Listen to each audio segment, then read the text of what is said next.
వనం ధన సంపత్తి ప్రభుత్వం అవివేకత ఏకైకమభ్యనర్థాయ కిముయత్ర చతుష్టయం అంటాడు సుభాషితాల్లో.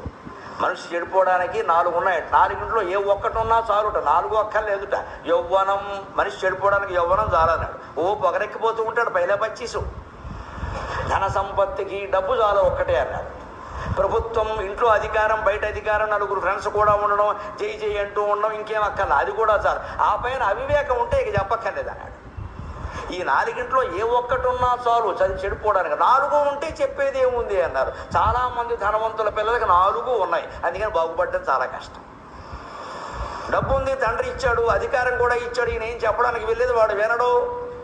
అవివేకం సరే సరే, డబ్బు ఉన్న వాళ్ళకి పుట్టుకతో వచ్చేస్తుంది, అహంకారం వచ్చేస్తుంది.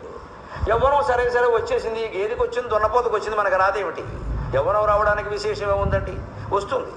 కానీ 4 కలిసి మనిషిని జరగొడుతున్నా లేదా? అందుకే డబ్బు ఉన్నప్పుడే ఆపదలందు ధైర్య గుణము అంచిత సంపదలందు తాల్మిజున్. డబ్బు ఉన్నప్పుడే మనం కాస్త కిందికి దిగి ఉండాలి.